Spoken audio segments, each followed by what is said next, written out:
Thank you for the introduction. Okay, let's begin.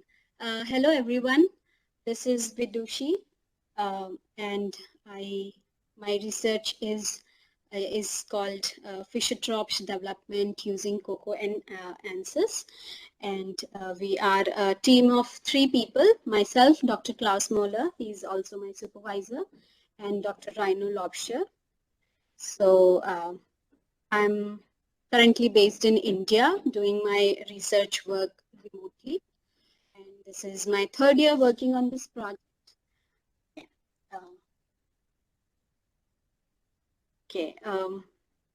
A little background about Fischer Tropsch synthesis. So Fischer Tropsch synthesis is basically a process which converts natural gas, coal, biomass in. Okay, first it is converted into synthesis gas, and Fischer Tropsch is a process with which we can convert synthesis gas into valuable end products like diesel, kerosene, gasoline, and wax. Some of these form part of our automobile fuels. So Fischer Tropsch synthesis is a polymerization reaction, and synthesis gas is a mixture of carbon monoxide and hydrogen. And Fischer Tropsch basically converts this mixture of carbon monoxide and hydrogen to a variety of products. And this picture here gives a brief overview of the entire process. We are not concerned with the first 2 steps. The 3rd step, that is the Fischer Tropsch synthesis, is the focus of this project. So there are majorly 2 types of Fischer Tropsch process. One is high temperature FT, and second is LTFT. Based on the desired product for this project, LTFT is at focus here. And the difference between both kinds of Fischer Tropsch is majorly lies in the temperature range that both work at. So the temperature range for LTFT is 200 degrees Celsius to 240 degrees Celsius roughly, and we will stick to that. So why is Fischer Tropsch synthesis so good, or what are the advantages? To that, I'll answer that the hydrocarbon fuels that we obtain from FT processes are usually free of all the harmful compounds that are found in the natural crude oil.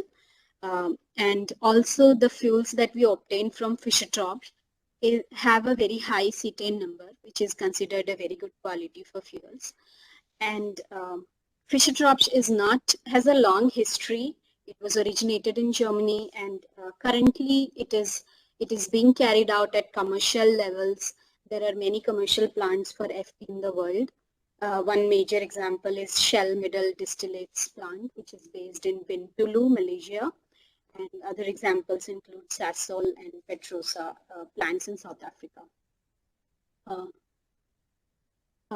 So conventionally, the type of reactors that have been used for FT are, the most popular of them are multi-tubular reactors, fixed bed reactors, wherein a group of tubes are held together and catalyst particles are basically filled in those tubes. Synthesis gas, syngas, is passed through top, and it is allowed to react in that bed of catalyst particles, and then unused syngas and products can leave the reactor through outlet.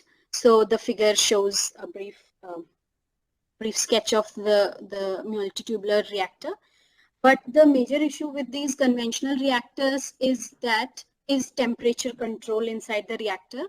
A major problem with Fischer Tropsch reaction is that it is a highly exothermic reaction, and if not monitored carefully, it can very easily go towards a thermal runaway, which can bring a lot of bad things in the system, because thermal runaway is extremely bad for the catalyst particles. They can lose their activity, and also the selectivity can shift from desired products to the undesired ones. So these are the problems with the conventional reactors. So to tackle these problems, traditionally a lot of innovative reactor configuration techniques have been explored in literature, but not in great detail. To look into the heat transfer capabilities of heat exchangers, we can observe that plate type heat exchangers are way better than conventional shell and tube heat exchangers. So taking an idea from that, obviously there are a lot of other benefits also with plate type heat exchangers, but the most important for us is the heat transfer capabilities. And taking an idea from that, the aim of this project was to explore the potential of plate type reactors over the conventional tubular reactors. So what I mean by plate type reactors, a plate type reactor has catalyst particles sandwiched between two large plates, and then the rest functioning is similar to the tubular reactor. The syngas enters from the top, it can react in the catalyst bed, and then it can leave the reactor. So two software platforms, COCO's Coffee platform and Ansys, which is a CFD software, were used to carry out this study. Two geometries, plate geometry and tube geometries, were developed. And since in COCO, a plate geometry cannot be directly developed, only a tubular geometry can be developed. I'm sorry. So in COCO, indirectly plate type reactor was modeled. By that I mean the heat transfer coefficients in COCO were modified with the values obtained from the plate type reactors in Ansys to kind of represent plate type reactors in COCO. We will see that in detail in the coming slides, so maybe I'll be more clear by then. So before jumping onto the reactor configuration aspect, I'd like to highlight the kinetics part first. So traditionally, most FT studies that have been published use a lumped approach, wherein there is a major assumption which states that the products have no role in the reaction rate expressions. Basically, all the reaction rates are independent of the product species concentrations, and it is only a function of the reactant species concentrations. So this is the major assumption. So now with this assumption, every reaction becomes independent of the other reaction. And but what happens is the chain reaction behavior is lost in the process because every reaction is independent. So in this approach, then after describing rate expressions, product distribution models are used to describe the product selectivities of different products. It can be seen that all reactions are independent. It is much simpler and convenient to use. But there are some drawbacks with this approach. Because all reactions are parallel and independent, it is not suitable to predict the thermal behavior or mass transfer or vapor liquid equilibrium or similar other phenomena in the system. And also over the years, there have been various deviations and discrepancies observed in this lumped approach numerical results and the experimental results. So it can be said that it is not the perfect kind of model to represent the realistic picture of the real FT. The other approach I would like to highlight is a partial equilibrium approach, wherein the main underlying method here is that a reaction mechanism is proposed, and then the reaction rates are developed for all those steps which lead to the formation. And this makes it different from the lumped approach. The reaction, because in this there is no such assumption that the reaction rates are independent of the product species concentrations. now all the reaction rates are also a function of product species concentration as well as the reactant concentration. So you can see that there is so much interdependence now because every reaction is a function of all the species present in the reactor. So all the reactions are highly coupled, and that makes it really complex implement, but it definitely gives a more realistic picture compared to the previous lumped approach.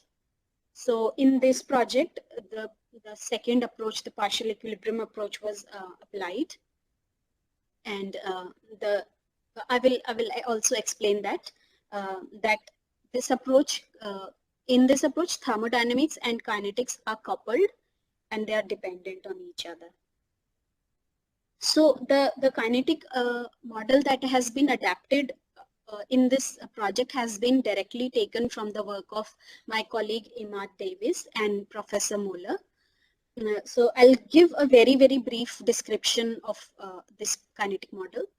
So this model involves, as I said earlier, a reaction mechanism was proposed, which involved three main steps: chain initiation, propagation, and termination. So the monomer which carries forward the chain propagation is CH2. It is a pseudo species, meaning that the net rate of formation for this CH2 monomer is 0.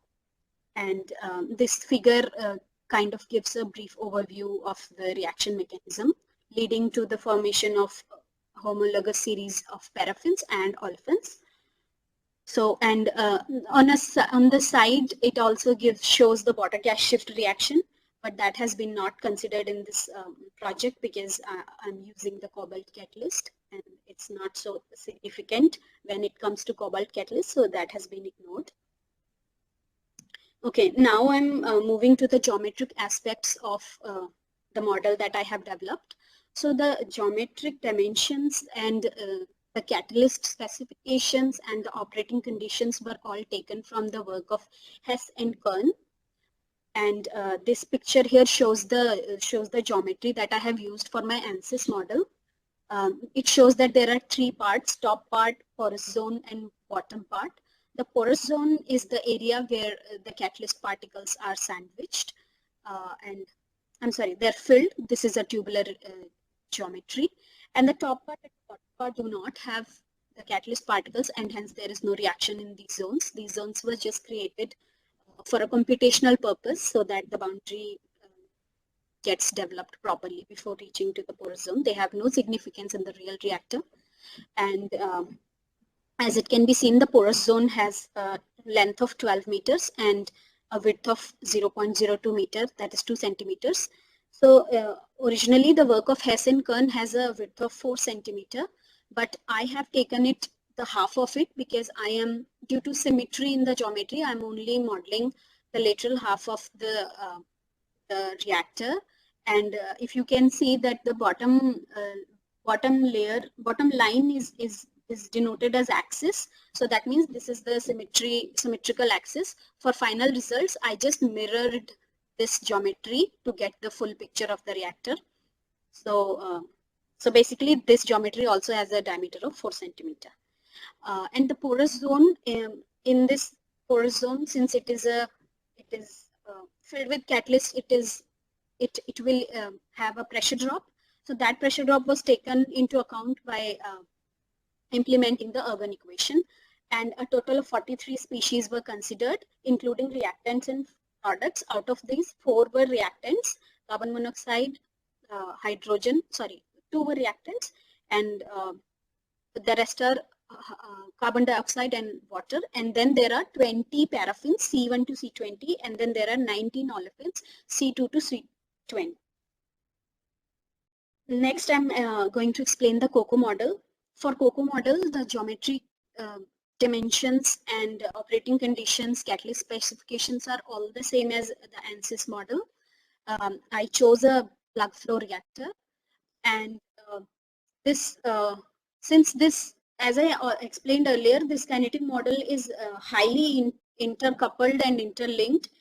It's a very long piece of code, but since COCO does not allow you to write multiple lines in its graphic user interface, I had to convert the whole long code into one single expression, which made it extremely long.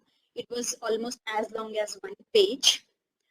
So I had to be very careful implementing that one line, which was as big as one page, into this into the GUI of COCO for all the reactions separately. There are a total of 39 reactions.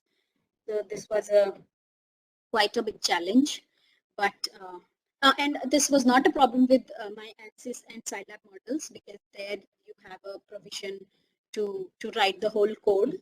Like Scilab has notes wherein I could write the whole code, and Ansys has UDF, user defined functions, where also I could write the whole code.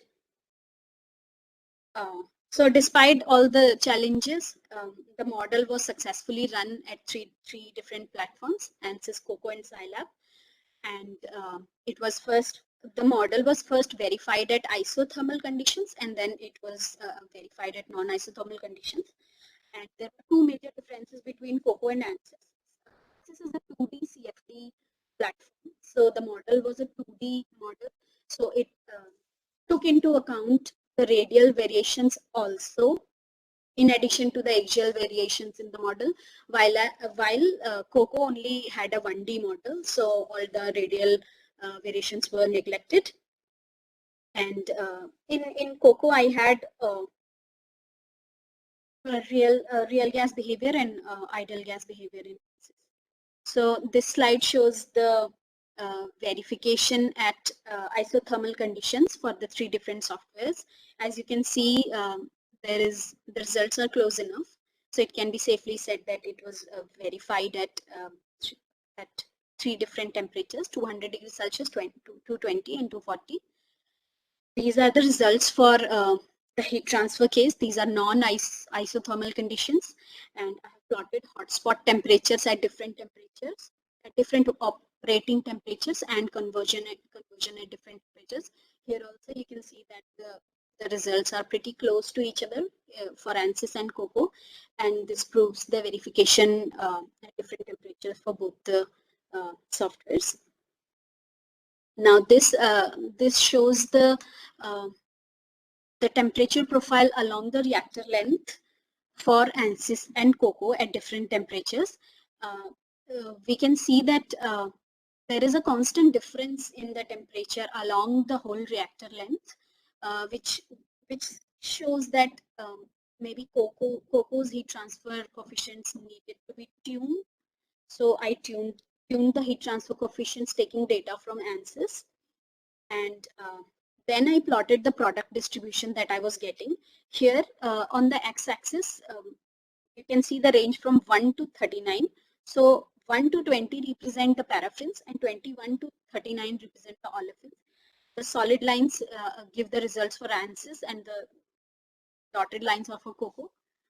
Although these results are for COCO, for tuned version of COCO, but still we can see that there are considerable deviations from Ansys. So the results for this are not fully understood yet. One possible reason that I can think of is that the COCO has neglected all the radial variations, and Ansys has taken account of it. So that might be one possible reason. And here I have given a comparison of, this is not for, this slide has results only from Ansys. So this shows a comparison of tube versus plate for hotspot temperature at different plate spacing for the plate type and radius for the tubular. So there were two criteria that were considered for the two geometry we compared for. So first was I kept the surface to volume ratio same in both the geometries, and the second was the hydraulic diameter was kept the same for both the geometries, so that the Reynolds number is same. So that both these conditions gave me this equation that the diameter of the tube geometry should be the double of plate spacing. So using that condition, these are the graphs, and I'm going to tell you what inferences are from these graphs and the study. The main three inferences are that the plate geometry can go up to larger plate spacing without having a thermal runaway, while the tubular geometry gets a thermal runaway way before plate type reactor, and this also leads us to the second point, that the tube reactor experiences much higher hotspot temperatures, and that's why it gains a thermal runaway before the plate type reactor also. And third, for same radius and plate spacing, more conversion is also achieved for tube geometries than plate geometries. Probable reason is because it can sustain more high hotspot temperature than plate type. Okay. Next is a parametric analysis for a tube type reactor and a plate type reactor. This again just reinforces what I said in the previous slide, that a tube type can withhold more hotspot temperature than the plate type temperature. The plate type geometry, you can see that the plate type can go higher up to 535, and this tube can go up to 540. So this is the last result. So as I said earlier, I used Ansys's result to tune COCO's heat transfer coefficient so that it can represent the plate type reactor indirectly. So I did that, and then I plotted conversion versus plate spacing plate type reactor, and you can see that although it does not exactly coincide, but the results are pretty close. So yeah, there were three major conclusions. First, the same kinetic model was developed in Ansys and COCO, and it got verified nicely. Second was that even after tuning, COCO's product distribution was way different than Ansys's product distribution. The reason behind this is not yet fully known. And third is we can modify COCO's heat transfer coefficient to kind of represent a plate type geometry in COCO, even though it's not directly possible to create a plate type geometry in COCO. Thank you very much. That's it from my side.